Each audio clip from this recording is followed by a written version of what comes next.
Hello!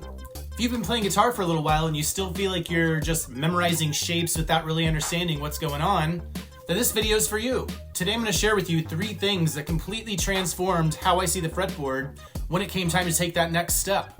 And once everything clicked for me, everything else just became so much easier.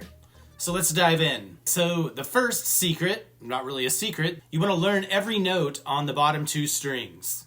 That's going to help you as you move on. You'll be able to figure out your way around the fretboard. You'll be able to know what you're playing, and especially know what roots you're playing when you get into playing bar chords and other chords. So for example, if I'm playing a G major bar chord using the E major shape, my root is right here on the low E string.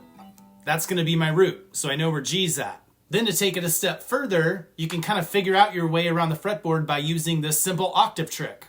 When you're on the bottom 2 strings, think 2 by 2, and when you're on the middle 2 strings, think 2 by 3. What I mean by that is if you want to find your octave, there's my low G. I go up 2 strings and up 2 frets to find the octave. Right there. There's my G. So when I'm playing my G based off of my D string here, the 4th string, what you want to do is you want to go up 2 strings and up 3 frets.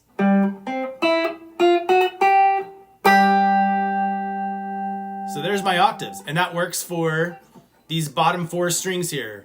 2 by 2 on the bottom 2 strings. There's G, there's C, there's F, and there's B flat. It's a good way to figure out your way around the fretboard, using the octave tricks, memorizing these bottom 2 strings. That's secret number 1. Secret number 2 is learn all of your intervals. Intervals are the foundation of all music, whether it's chords or scales or chord progressions. Everything is built on intervals. And don't just learn what they're called, learn what they sound like. That's the most important thing, and where they're at on the fretboard relative to the other notes that you're playing. Now, playing guitar, we kind of have an advantage learning intervals because each fret equals 1 half step. That makes all the difference in learning your intervals. You want to listen to the unison or root note, listen to the distance between that and whatever interval you're playing. First, start off on 1 string and then just work it up the octave. So if I'm playing on 1 string here, I've got my E.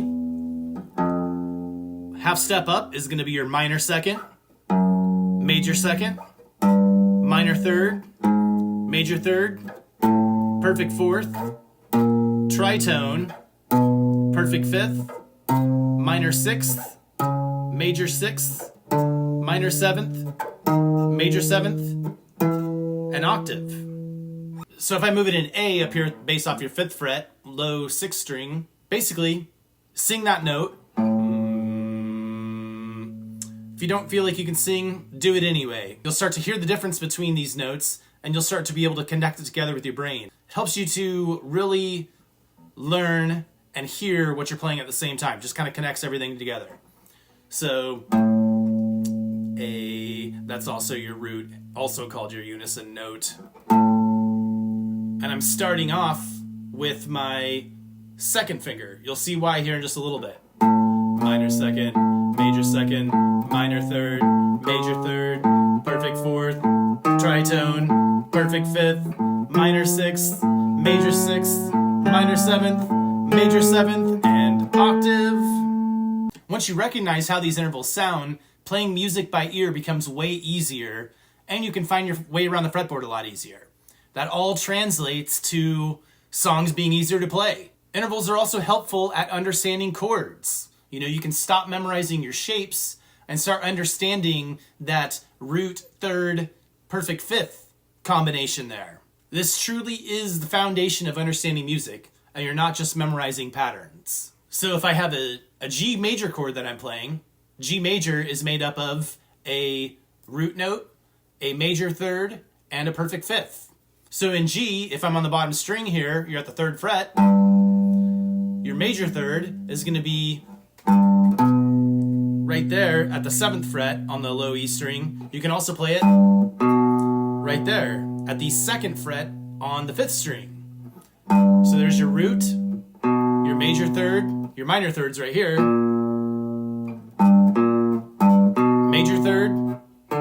perfect fifth right here at the 5th fret on the 5th string.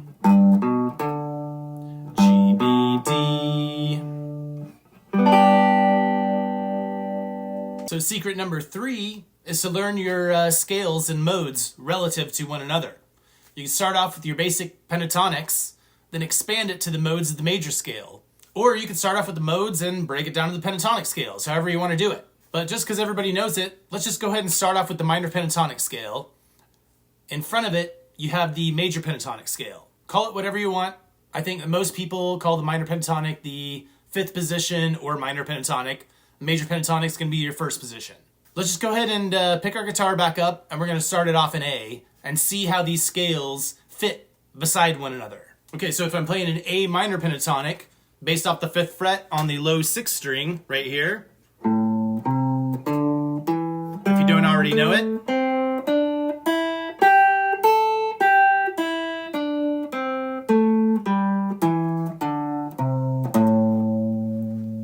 your relative pentatonic scale to that is just going to be your C major scale. It's going to be 3 frets up here at the 8th fret.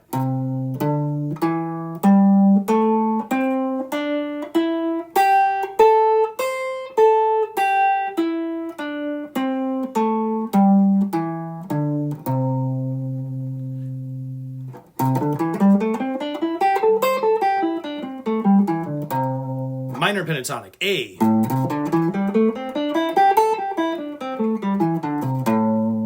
So that connects these two scales together.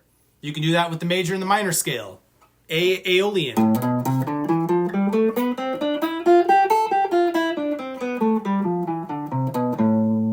And C Ionian.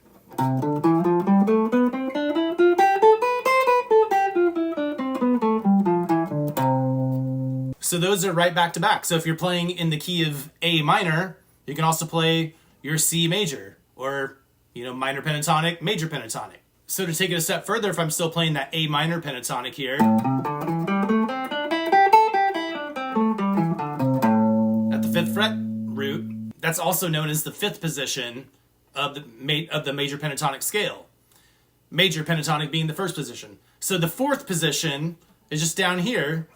I kind of refer to it as the Mixolydian pentatonic because it's kind of based off of, the outline of the Mixolydian scale. That might not be proper. I just learned my modes before I learned my pentatonics, actually, when I was younger. And that's how I know it. So if you go down here to the 3rd fret,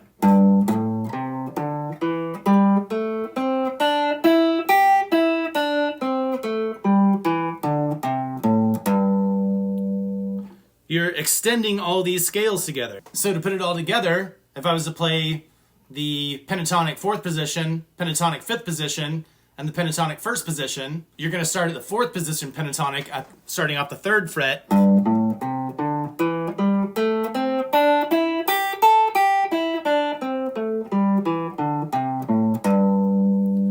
Move that into the 5th position pentatonic, which is at the 5th fret, also just plain old minor pentatonic.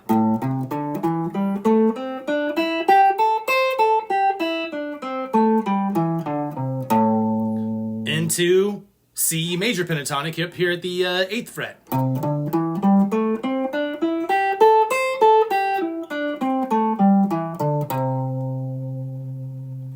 So that just expands the amount of notes and options that you have when you get into playing solos and trying to figure out notes and songs and stuff. So it's really all part of one major system. The guitar's layout makes it easier to see than most instruments. When I was a teenager learning this stuff, it absolutely blew my mind once I figured out how these scales and pentatonics and stuff work together. And it still helps me to understand the instrument today. So stop seeing your guitar as all these disconnected pieces. It's all one cohesive system.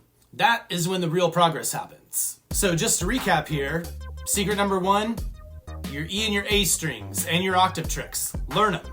Secret number 2, learn your intervals for true understanding of everything. And number 3, learn your relative scales and the way that they all connect and link up with one another. These take a little bit of time to internalize, but they totally transform your playing. You go from memorizing shapes to actually understanding music on guitar. So I want to thank you for checking out this video. I hope that helped. If that helped you, please hit the like. Also, don't forget to subscribe if you want to see more content like this. And I'll see you next time, friends.